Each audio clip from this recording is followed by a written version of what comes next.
네, 신종 코로나 바이러스로 온 국민이 걱정하고 있는 요즘입니다. 또 조심도 하고 있죠. 이런 불안 심리를 이용해서 돈을 벌거나 관심을 사기 위해서 오히려 불안을 더 부추기는 이른바 신종 코로나 범죄가 기승을 부리고 있습니다.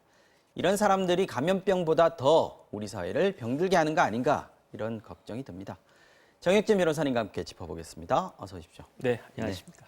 자, 지금 대표적인 범죄가 사재기, 매점 매석입니다. 이거 계속해서 정부가 엄단하겠다라고 강조를 했는데 이런 게 또 적발이 됐습니다. 네네. 네. 제가 법을 좀 설명을 해드려야 될 것 같아요. 이제 물가안정법이라고 있는데, 아, 그런 법이 있군요. 네네. 그 법에 따르면은 매점 매석, 다시 말해서 사재기를 금지하고 있는데요. 네. 그런데 모든 사재기를 금지하는 게 아니고, 그 법에 의하면은 기재부 장관이 고시하도록 되어 있습니다.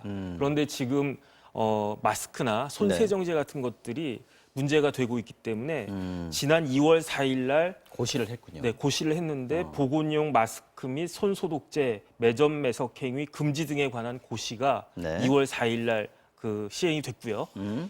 이 고시에 따라 가지고 법에 따라 가지고 이제 형사 처벌의 대상이 되는데 이 고시에 따르면은 식약처를 주무 부서로 지정을 갖다 했어요. 그래서 사람들이 조금 이상하게 생각하실 수도 있는데 네. 왜냐하면 식약처의 위해사범중앙조사단이 만들어져 가지고 그래서 이제 여기서 적발을 갖다가 했는데 네. 그래서 제가 식약처 들어가 가지고 보도 자료를 갖다가 봤더니 지금 금방 이 고시가 시행된 지 얼마 안 됐는데도 불구하고 금방 이러한 불법 거래를 적발을 했다. 네. 구체적인 내용을 갖다 살펴봤더니 무려 105만 개를 네. 매점 매석한 그러한 사업자를 적발을 갖다가 지금 했는데 화면에 나오고 있는데 네네. 뭐 창고 안에 박스를 가득 쌓아놨군요. 네, 잔뜩 이제 사재기를 갖다가 한 것 같아요. 그런데 이걸 또 푸는 방법도 판매하는 방법도 좀 독특한 게 아, 일단은 광고를 갖다가 하는 거예요. 광고를 그러면- 합니까? 예. 그러면 이제 사겠다는 사람이 나타나지 않겠습니까? 네. 그러면 일단 어느 고속도로 휴게소에서 만나자. 그래서 고속도로 마치 이제 007 첩보 작전 하는 것처럼 네. 그런 다음에 이제 보관 창고로 가서 이것들을 갖다 판매를 갖다가 하는데 그런데 아주 그 과정에서 폭리를 갖다 취했다는 거죠. 105만 개면 어느 정도입니까? 그래서 우리나라에서 하루에 지금 풀 가동해가지고 네. 생산할 수 있는 마스크가 하루에 900만 개라고 900만 하거든요. 개. 900만 개면 생각보다는 굉장히 많다 이 생각이 드는데 어쨌든 우리나라가 최대한 생산할 수 있는 양의 10%, 한 11% 정도를 그러네요. 해당한 그런 양이니까 그 다음에 중요한 건 뭐냐면은 이 정도 양 가지고 가격을 조작할 수 있는 그 정도가 되느냐가 중요한데 이렇게 한 100만 개 정도면 충분히 가격에도 영향을 끼칠 수 있는 영향을 만큼이 끼칠 수 아니다. 있다. 그래서 원래 이제 저도 요번에 알았는데 마스크가 100개짜리가 한 4만 원 정도 했대요. 그러면은 한 개당 한 400원 정도 했다는 이야기거든요. 네. 그런데 이런 사람들은 이러한 그 마스크를 30만 원에 파는 거니까 그러니까 한 개당 400원짜리가 3,000원이 되는 거죠. 네. 그러니까 7.5배 가까이 7배, 8배 정도 네, 되는 그렇게 거네요. 올라가는 거니까 그러니까 아주 큰 수익을 갖다가 볼 수 있게 되는 거죠. 사실 뭐 지금 돌아다니는 얘기를 들어보면은 7배, 8배가 아니고 10배, 100배 얘기도 나오니까 이런 얘기들을 좀 없어질 수 있도록 좀 막았으면 좋겠는데 네네. 지금 매점 매석 사례가 또 더 있다라고 얘기를 들었습니다. 네네. 그래서 이제 사실은 이 매점 매석이 네. 우리가 옛날에 학교 다닐 때 배웠던 것이 허생전을 배우지 않았습니까? 맞습니다. 그래서 허생이라고 하는 선비가 아주 그냥 글만 보다가 네. 그 마누라가 이렇게 막 바가지를 긁으니까 나가가지고 과일을 사가지고 과일값을 올리고 네. 그다음에 그때 이제 말총이었나요? 말총을 사가지고 맞죠? 또 네.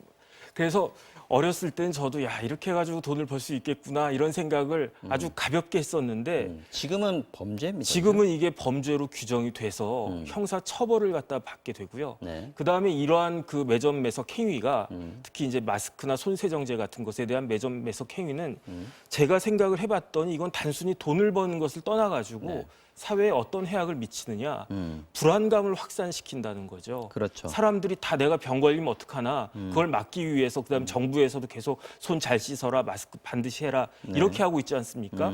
이런 거에 역행함으로써 그 불필요한 불안을 가중시키는 그런 행위이기 때문에 사실 굉장히 그러한 그 나쁜 행위라고 볼 수가 있을 것 같습니다. 처벌이 어떻게 됩니까 지금? 처벌이 징역 2년 이하, 그다음에 5천만 원 이하 벌금 이렇게 되어 있어서 사실은 처벌이 생각보다는 그렇게 강하지는 않습니다. 강하지 않습니다. 근데 어쨌든 지금 정부에서는 이 고시에 따르면 그 정부 합동 특별 단속반을 구성하도록 되어 있어가지고요. 네. 그래서 이제 식약처, 주무부처니까 공정위, 뭐 경찰, 지자체 이렇게 해가지고 이런 그 종합 단속반을 지금 구성하도록 되어 있는데 지금 반이 한 30개 정도, 인원 숫자로 하면 한 180명 정도가 이제 구성되어 있다 이렇게 되어 있습니다. 지금 가짜 뉴스도 지금 기승을 부리고 있지 않습니까? 네네. 뭐 유언비어라고 예전에는 얘기를 했습니다만 네네.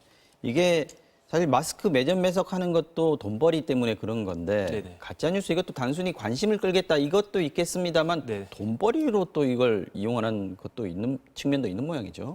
그러니까 이제 단순한 뭐 관심 끌기, 장난을 넘어서 가지고 이게 이제 유튜브 때문에 그런 것 같아요. 광고가 붙으니까. 예, 옛날에는 이제 이런 것이 없었는데 사실은 유튜브 조회수는 그 자체로 돈이 되는 그런 시대가 됐잖아요. 네. 그러니까 그 어떻게 하면 조회수를 올릴 수 있을 것이냐. 사람들이 그 생각만, 특히 젊은 사람들 중에서는 이런 쪽에 밝은 사람들이 그 생각들을 많이 하는 것 같은데 지금 이야기 들어보니까 우한, 뭐 코로나 이런 거를 그 키워드로 딱 그 지정을 해놓으면 조회수가 100만 개, 200만 개 올라가는 게 그냥 금방이래요. 아, 그러니까 이런저런 그 유튜브를 갖다가 만드는데 그냥 일반적인 정확한 정보 같은 것들은 사람들이 재미가 없어 하니까 여기에 과장을 하거나 자극적이거나. 심지어 허위 사실까지.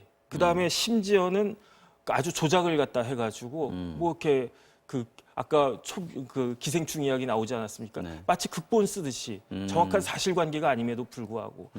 그래서 여기에 대해서 그 핵심은 결국은 지금 앵커께서 말씀하셨던 것처럼 광고이니까 이 유튜브를 관장하는 데가 운영하는 데가 구글이지 않습니까? 네. 구글의 원래 정책이 민감한 사안을 다룬 컨텐츠에는 광고를 차단한다. 이게 원래 기본 정책인데 사실 정치 콘텐츠 광고 못하게 한 건 오래된 것 같아요. 네네 맞습니다. 그런데 이러한 민감한 사안을 다룬 컨텐츠 중에 하나로 네. 이번 그 신종 코로나도 이제 포함을 갖다 시키니까 이 유튜브 가지고 장난을 갖다가 함으로 인해 가지고 광고를 통해서 수익을 창출하는 길은 당분간은 막히지 않을까 그런 생각은 듭니다.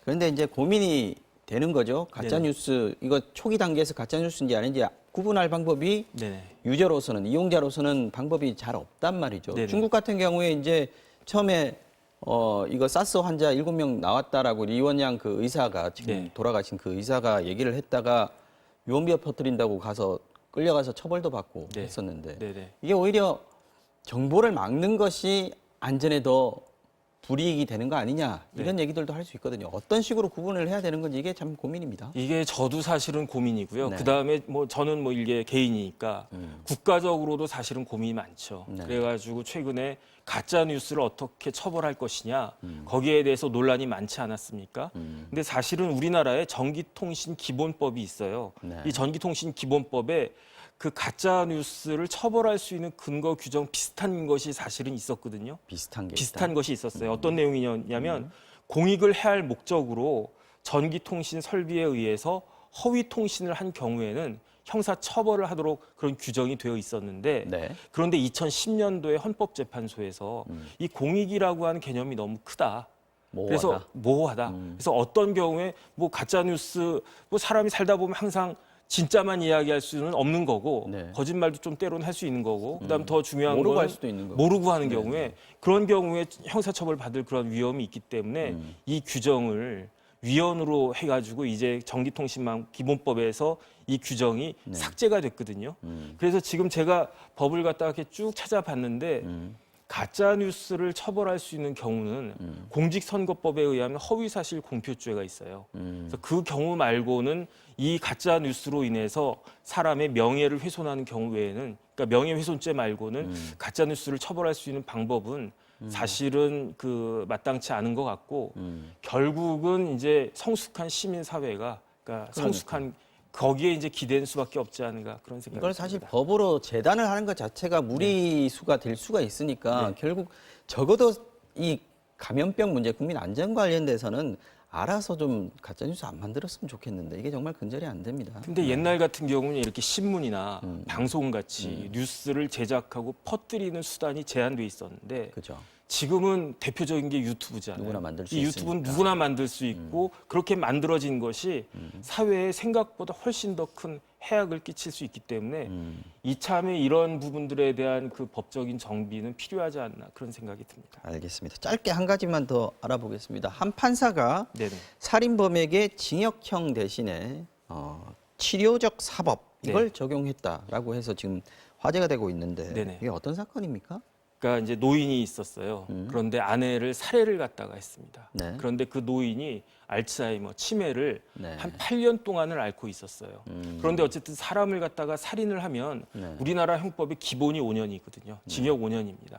그런데 집행유예가 되려면 3년 이하의 징역에 해당됐을 경우에만 집행유예가 되는데 이게 고등법원인데 네. 담당 그 재판장이 5년 이상의 징역을 절반으로 깎아가지고 그러면 2년 6개월 이상을 갖다가 할 수 있거든요. 네. 그런데 결국은 최종적으로 3년의 징역을 선고하면서 집행유예를 갖다가 선고를 했는데 사실 사람을 죽였는데 실형을 안 받고 풀려나는 것이 굉장히 이례적이지 않겠습니까? 그런데 이 그 재판장은 어떻게 생각을 갖다가 했냐면 이 사람은 형으로 처벌을 받을 사람이 아니고 네. 치료를 받아야 될 사람이다. 그러면서 이제 집행유예를 갖다 한 대신에 아무데나 돌아다닐 수 있도록 하는 건 아니고요. 주거지를 이제 병원으로 한정하고 집행유예 기간 동안에 치료도 받고 보호관찰도 받고 이렇게 하도록 한 겁니다. 근데 이 재판장이 서울고법 형사 1부의 정준영 판사입니다. 네네. 제가 어디서 들어봤다 했더니 이분이 이전에도 비슷한 판결을 내린 적이 있더군요. 네네. 그때는 이제 음주운전 케이스였는데 맞아요. 예, 그거 음주운전 읽기 쓰게 하고 네네. 했었던. 네. 그래가지고 이제 보고서 쓰게 하고 심지어 동영상 쓰게 하고 네네. 그래서 이제 이 사람도 그 당시에 음주운전한 사람도 상습범 비슷하게 3번째 걸린 사람이기 때문에 1심에서는 구속이 됐었어요. 네, 그런데 이제 그랬었죠. 그 재판장이 정 재판장이 그 보석으로 풀어준 다음에 조건을 걸었죠. 숙제를 내주고 숙제를 잘했다. 그래가지고 이제 집행유예를 그 내린 그런 경우가 있었던 거죠. 이분이 이런 시도를 어떤 소신을 가지고 좀 하는 경향이 좀 있는 것 같습니다. 네네. 굉장히 좀 특이한 경우일 수도 있겠고요. 네네. 본인의 어떤 연구 목적도 좀 있는 것 같기도 하고 판례를 어떤 쌓아가는 느낌도 좀 듭니다. 네네. 근데 이분 같은 경우에 이재용 삼성전자 부회장의 네. 재판, 네. 박예한 송심이죠. 이 고법에서 하는 거. 이것도 지금 담당을 하고 있는 재판장입니다. 지난번에 준법감시위원회 네. 이거 논란이 되지 않았습니까? 논란이 삼성이 있었죠. 이거 바로 만들었거든요. 네네. 형량에 미칠 영향을 줄 것이냐 안 줄 것이냐 이게 지금 논란이 되고 있는데 네. 이 준법감시위원회를 기업에게 만들라라고 얘기하는 것도 말하자면 이런 치유적 사법, 치료적 사법 여기에 범주에 들어간다고 보시나요? 이게 이제 치료적 사법이라고 하는 게 네. 제가 이제 논문도 좀 찾아보고 사실은 그랬는데 이게 형사적인 개인적인 그런 사람을 왜냐하면 처벌이라고 하는 게 두 가지가 있거든요. 첫 네. 번째 보복하는 수단, 두 번째 이제 교정하는 수단. 근데 후자 쪽에 이제 그 포커스를 맞추는 건데 그렇기 때문에 일반적으로 뭐 폭행이나 살인이나 이런 경우에 이런 치료적 사법이 논의가 많이 됐는데 이렇게 재산적인 범죄까지도 치료적 사법을 그 이론을 그 도입하려고 하는 것은 약간 좀 뭐 어울리지 않는 측면이 없지 않다 이런 생각이 사실은 좀 드는데 그건 뭐 그다음에 이제 삼성이나 이재용 부회장 입장에서는 담당 판사님이 이래라 이렇게 하는데 안 할 수는 없죠. 안 할 수가 없고 시키면 금방 뭐 할 수밖에 없다는 거죠. 알겠습니다. 자, 오늘 얘기는 여기까지 하겠습니다. 정혁진 변호사와 함께 말씀 나눠봤습니다. 오늘도 고맙습니다. 네.